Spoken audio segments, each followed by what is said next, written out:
ఒకళ్ళంటే ఒకళ్ళకి ఇప్పుడుండే రోజుల్లో అసూయ ద్వేషాలు పెరిగిపోతున్నాయి. ఒక కుటుంబంలోనే అందరూ సఖ్యతగా ఉండటం లేదు. కానీ అటువంటివి చేయకుండా ఒక ఇంట్లో ఉండే మనుషులు కూడా హ్యాపీగా అందరూ ఒకరికొకరు కలిసి ఉంటే ఎంతో బాగుంటారనమాట. ఇప్పుడు మేమందరం కలిసి ఏదైనా ఒక సీరియల్ ఏదైనా చేస్తున్నట్టు అందరం కలిసే ఉంటాం, కలిసే మాట్లాడుకుంటాం. అలాగా అందరూ కలిసే భోజనం చేస్తాం ఒక చోటే. అలా ఆ పద్ధతి కూడా మన కుటుంబాల్లో ఉంటే ఎంతో బాగుంటుంది. ఒకరి మీద అటు వెళ్ళగానే దీని మీద దాన్ని తిట్టడం, అదేమో దీని మీద తిట్టడం, ఈ పద్ధతులు కావు. మంచిగా ఉండాలి. మనం మంచిగా ఉంటూ ఇతరులకి మంచి చేయడం చూపించినప్పుడే హ్యాపీగా ఉంటది మన లైఫ్ కూడా, అవతల వాళ్ళ లైఫ్ కూడా. ఎవరిని చెడు దృష్టితో చూడకూడదు, ఎవరి గురించి చెడు మాట్లాడకూడదు.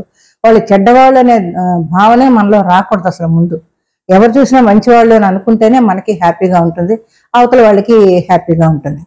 కాబట్టి ఎవరైనా సరే ఇప్పుడు వచ్చే జనరేషన్ స్పీడ్ ఎక్కువ, పరుగులు పెడుతున్నారు.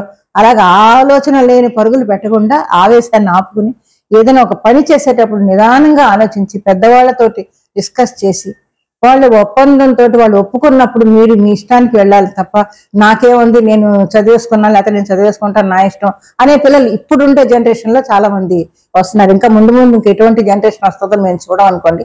కానీ ఇప్పుడు నేను చూస్తున్నప్పుడు మాత్రం పిల్లలందరూ అలాగే ఉన్నారు. మాకేం తక్కువ, మేము చదువుకుంటున్నాం, మొగుడు పిల్ల నువ్వు ఎంత సంపాదిస్తున్నావు, నేను ఎంత సంపాదిస్తున్నాను, నేను తక్కువ చేస్తున్నానా అనే భావన మాత్రం ఇద్దరిలో ఉన్నప్పుడు బాగుండదు అసలు. ఎప్పుడూ కూడా అందరూ కలిసిమెలిసి హ్యాపీగా ఉంటేనే ఆ కుటుంబం బాగుంటుంది, పెద్దవాళ్ళు ఆనందిస్తారు. ఇటు చిన్నపిల్లలకి మీరు భవిష్యత్తు ఏంటని చూపించిన వాళ్ళు అవుతారనమాట. లేకపోతే ఏమవుతుంది, ఎవరి వంటి వాళ్ళ పిల్లలు తల్లిదండ్రులు అలా ఉన్నారు, మనం ఇలా ఉంటే ఏంటి అన్న పద్ధతిలోనే తయారవుతున్నారు. దయచేసి అటువంటి ఎప్పుడు చేయకండి. మీకు తోచిన మంచి ఇంకొకరికి చెప్పండి.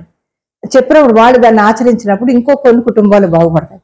కాబట్టి ఎప్పుడు కూడా మంచిగా ఉండడానికి ప్రయత్నించండి. మనం మంచిగా ఉందాం, ఇతరులు మంచిగా ఉండనిద్దాం, అంతే. Positive thinking.